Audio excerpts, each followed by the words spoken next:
Welcome to the Nani Hood Parent Resource Center's featured webinar, Working Parents' Choices and Strategies. This webinar is designed for parents who are looking to build positive and manageable work-life balances. Today we will give a brief overview on time and stress management, self-care, making the right child care decision, 2 types of parenting, and reintroducing play into your family's home.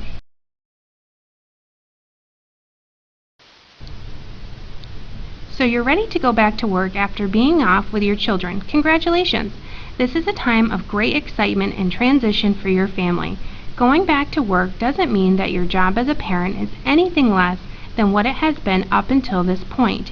You are still going to be able to breastfeed, have friendships and playdates, help out in your community, keep hobbies and interests, and yes, date your spouse. You are always going to be your child's parent.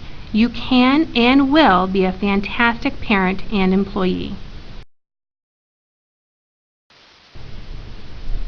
The first rule of time management is prioritizing what is most important to you. You will have the occasional work meeting and afternoon soccer game on the same day. However, you are not going to be able to do it all. Try a fair compromise.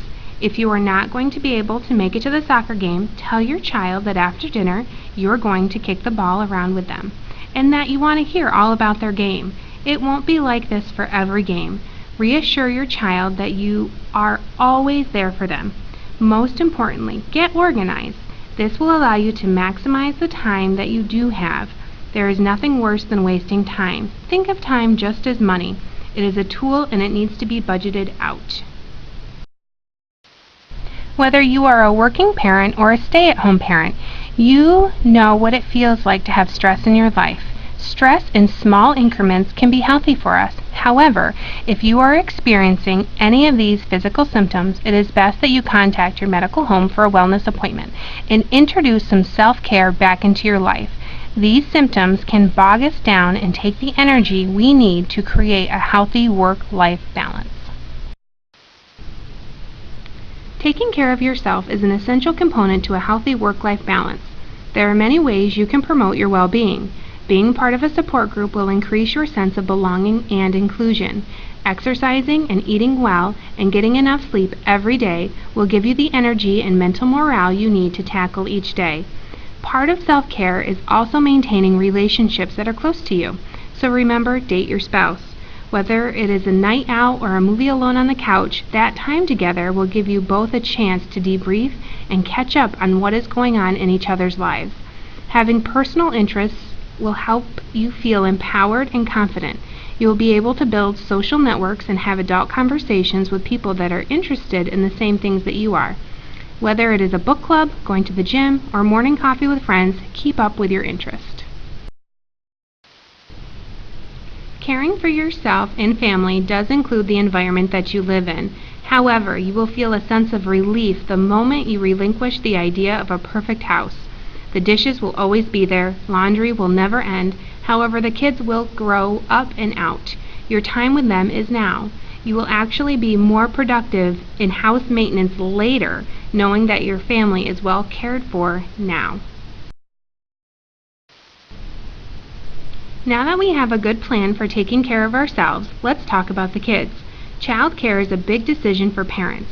Whether it is for work or the occasional date night out, who is caring for your children while you are not with them needs to be thought out, and you need to feel good about the decision that you make.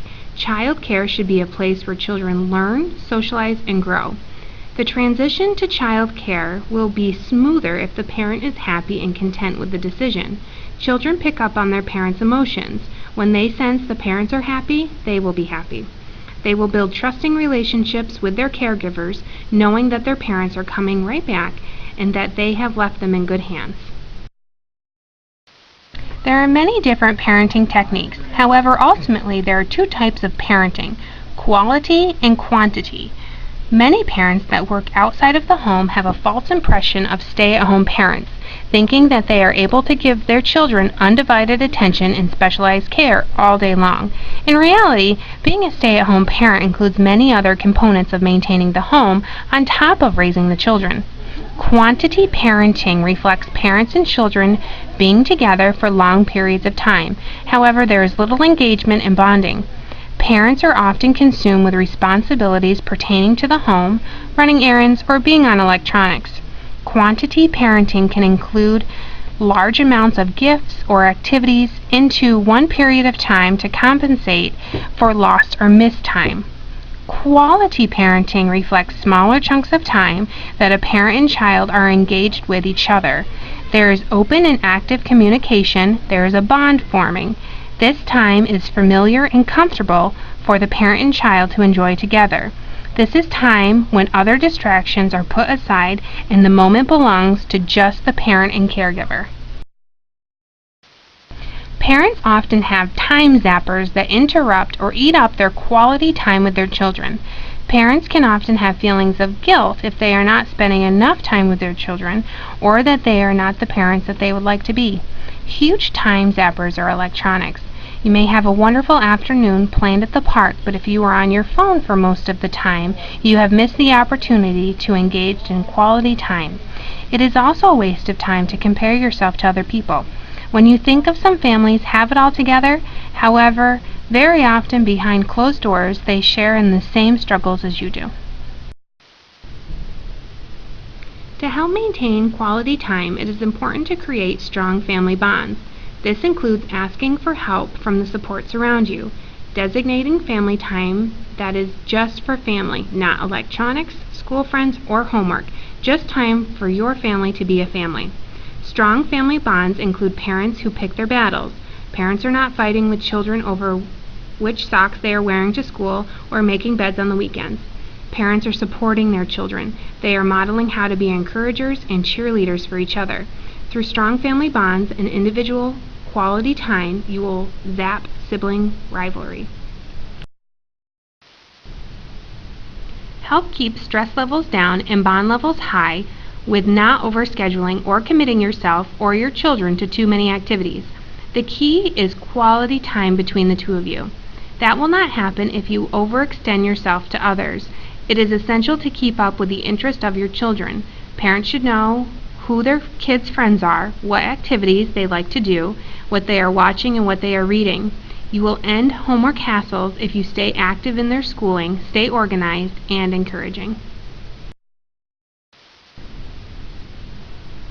Quality parenting will also blossom at the weekly family meeting. This is time for your family to talk about their weeks, assignments at school, problems with friends, or just catching up with each other. Remember to keep communication lines open, allowing everyone time to talk and listen. Create a family mission statement. This will be the guidelines for your family's behavior and conduct. Keep family meeting minutes to review at later dates. This will hold family members accountable for goals they established or promises they may have made. Assign tasks and share calendars so each family member contributes to the home and family. Welcome to the 7-Day Challenge. The following activities are designed to create quality time between you and your child. They are easy activities that incorporate items or games you already have in your home or resource center. Each night, set aside a half an hour after dinner. Start with day 1. As you are engaged in the activity together, ask your child the adjoining questions to get conversation started between you and your child. They are simple, silly questions to get you laughing and bonding. Take your time reviewing the activities now and print them for later. Feel free to substitute any activity for an already established family favorite. These are merely suggestions to get you started. Be consistent and follow through with the 7 days. Perhaps on day 8, hold a family meeting and see what everyone thought of the 7-Day Challenge. Hopefully, they will be asking to keep it going.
Thank you for your time, and we hope you enjoyed our webinar.